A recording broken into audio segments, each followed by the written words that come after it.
객으로 모여야 돼.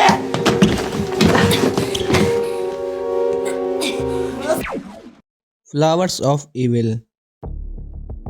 ये सिर्फ disturbing anime नहीं है, ये तुम्हें अनकंफर्टेबल होने पर मजबूर करता है। 2013 में जब अटैक ऑन टाइटंस जैसे giant anime main stream media पर छाए हुए थे, तब ये एनिमे क्वाइटली गायब हो गया। और शायद गायब रहना ही इस एनिमे के लिए सही था।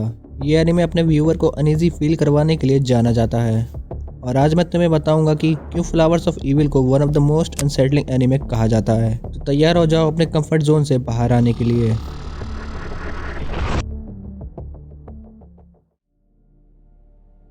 ये है कासुगा, हमारा मेन कैरेक्टर, जिसे नानाको नाम की इस लड़की पर क्रश है। और ये है नाकामुरा। नाकामुरा ना तो विलन है और ना ही हीरो, वो लिविंग केओस है। ऐसा मैं क्यों कह रहा हूँ तुम्हें आगे पता चल जाएगा। ये पूरी स्टोरी इन तीन कैरेक्टर्स के अराउंड ही घूमती है। एक दिन स्कूल से घर लौटते वक्त कासुगा को याद आता है वो अपनी फेवरेट बुक स्कूल में ही भूल गया है। वो उस बुक को वापस लेने जाता है, लेकिन उसे क्लासरूम में कुछ दिखता है, नानाको के जिम क्लोथ्स। इसके बाद कासुगा पर दो चॉइसेस थी। पहली वो उन्हें वापस लॉकर में डाल दे, दूसरी वो किसी टीचर को इस बारे में इन्फॉर्म करे। बट गेस व्हाट, वो दोनों सही चॉइसेस इग्नोर करता है और कुछ ये करता है।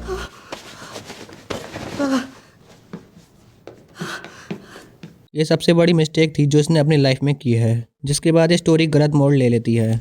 अगले दिन स्कूल के बाद जब कासुगा घर लौट रहा होता है, तब उसे रास्ते में नाकामुरा मिलती है, जो उसका ही इंतजार कर रही थी। नाकामुरा कासुगा को बताती है उसे सब पता है उसने क्या किया है, जिसके बाद कासुगा का रिएक्शन ये था।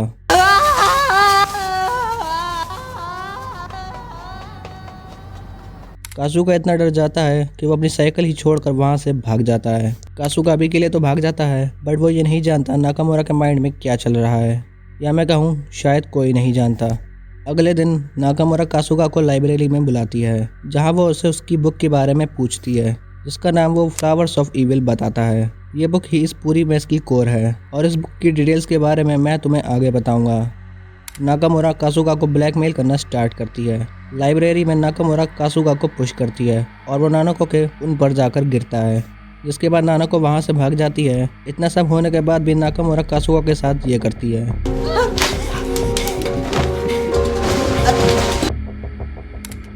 वो उसे ज़बरदस्ती नानाको के जिम क्लोथ्स पहना देती है, और वो यही नहीं रुकती, वो बार बार कासुगा को वियर्ड स्टफ करने के लिए मजबूर करती है। जैसे स्टोरी में लेटर जब नानाको और कासुगा डेट कर रहे होते हैं, तो वो नाकामुरा कासुगा से डिमांड करती है कि वो डेट पर अंदर से नानाको के जिम क्लोथ्स पहन कर जाए। बट नाकामुरा एक और डिमांड करती है कि वो नानाको को किस करे, लेकिन ये कासुगा नहीं कर पाता, इसलिए वो कासुगा को पानी से भिगा देती है। कपड़े भीगने की वजह से कासुगा के अंदर पहने हुए जिम क्लोथ्स विजिबल हो रहे थे, जिस वजह से वो वहां से भाग जाता है। बट नाकामुरा को कोई फर्क नहीं पड़ता और वो दोबारा कासुगा से मिलती है, और वो कासुगा से बोलती है कि वो नानाको के साथ फिजिकल हो। ऑफ कोर्स कासुगा ऐसा नहीं करता, बट इस बात से तुम्हें लग रहा होगा कि नाकामुरा का माइंड पूरा फक्ड अप है, बट तुम गलत हो। वीडियो पूरी देखो, समझ जाओगे। स्टोरी को फास्ट फॉरवर्ड करते हैं, जहाँ नाकामुरा और कासुगा रात में छुपकर स्कूल में घुसते हैं। नाकामुरा कासुगा से कहती है उसे नानाको के जिम क्लोथ्स चुपके से वापस स्कूल में रख देना चाहिए। वो कासुगा से कहती है उन क्लोथ्स के साथ उसे एक नोट भी छोड़ना पड़ेगा, जिसके बाद दोनों मिलकर पूरी क्लास को ब्लैक पेंट से बर्बाद कर देते हैं। इसके बाद हमें एक बहुत ही अनकंफर्टेबल सीक्वेंस दिखाया जाता है, जहाँ ये दोनों चुपचाप चलते रहते हैं और बस चलते ही रहते हैं। लेटर हम देखते हैं कासुगा एक्सेप्ट करता है उसने गलती की है, बट फिर भी वो किसी को नहीं बताता। नेक्स्ट डे जब पूरा स्कूल क्लास देखकर शॉक था, तब नाकामुरा और कासुगा स्कूल के पीछे बातें कर रहे होते हैं। नाकामुरा इस बात पर जोर जोर से हंस रही थी। तभी वहाँ पर नानाको आती है, जो कहती है ये सब कासुगा ने किया है, और उसे ये इसलिए पता है क्योंकि क्लासरूम में बना फ्लावर उसने देख लिया, जो कासुगा की फेवरेट बुक पर भी है, और यही नोट था जो उन दोनों ने जिम क्लोथ्स के साथ छोड़ा था। फिर नानाको वहाँ से चली जाती है। इस इंसिडेंट के बाद कासुगा स्कूल आना बंद कर देता है। नानाको नाकामुरा से कासुगा के बारे में पूछती है, जिस पर नाकामुरा कहती है कासुगा नानाको के साथ वो करना चाहता है, मतलब वो सब जो एक लड़का लड़की करते हैं। नानाको अनकंफर्टेबल होकर वहाँ से चली जाती है। एक दिन नानाको कासुगा को उसके घर बुलाने आती है, लेकिन कासुगा उसकी नहीं सुनता और अपनी मॉम से झगड़ा कर नाकामुरा से मिलने चला जाता है। नाकामुरा और कासुगा आउट ऑफ द ब्लू पहाड़ पर जाने का डिसाइड करते हैं। उनके वहाँ जाते वक्त रास्ते में ही बारिश शुरू हो जाती है, इसलिए वो रास्ते में रुक जाते हैं।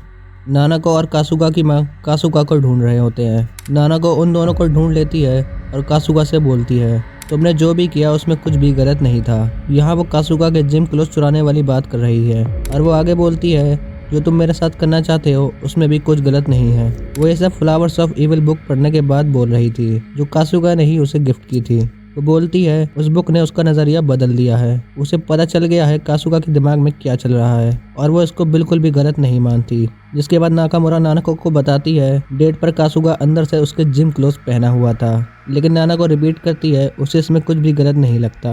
जिसके बाद नाकामुरा वहाँ से जाने लगती है, लेकिन कासुगा उसे रोक लेता है। नानाको कासुगा से पूछती है क्या तुम मुझसे प्यार करते हो, जिसका कासुगा कोई आंसर नहीं देता और नाकामुरा की तरफ ही देखता रहता है, जिससे हमें हिंट मिलता है कासुगा नाकामुरा को भी पसंद करता है और वो उन दोनों में से किसी एक को नहीं चुन सकता। फिर वहाँ पुलिस आ जाती है और तीनों को अपने साथ ले जाती है। लेटर हम स्टोरी में देखते हैं कासुगा नाकामुरा के घर पर जाता है क्योंकि वो उससे बात नहीं कर रही थी। नाकामुरा के पापा उसे अंदर इनवाइट करते हैं। कासुगा नाकामुरा के रूम में होता है जहाँ वो एक नोटबुक देखता है जिस पर उसका नाम लिखा होता है। तभी अचानक वहाँ नाकामुरा आती है और वो नोटबुक छीनकर भागने लगती है। कासुगा उसके पीछे भागता है और उसे पकड़ लेता है। जिसके बाद हमें एक म्यूजिक के साथ कई क्लिप्स दिखाई जाती हैं और ये एनिमे यहीं पर एंड हो जाता है। आई नो तुम अभी कंफ्यूज हो गए और सच बताऊं तो मैं भी हूँ, और यही इस एनिमे की खास बात है कि इतने सिंपल इवेंट्स भी कंफ्यूजिंग और अनईजी फील होते हैं। फ्लावर्स ऑफ इविल सिर्फ एक एनिमे नहीं है, 1857 में चार्ल्स बॉडेलेयर की लिखी हुई एक कंट्रोवर्शियल पोयम एंथोलॉजी थी।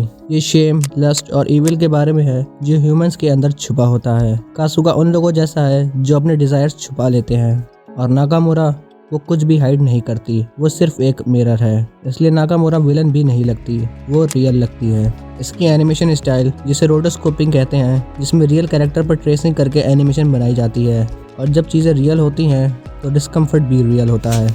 अगर इस एनिमे को देखकर तुम्हें घिन, शर्म या डिस्कम्फर्ट फील होता है तो प्रॉब्लम एनिमे नहीं है, शायद प्रॉब्लम ये है कि ये तुम्हें वो दिखाता है जो तुम खुद के अंदर नहीं देखना चाहते।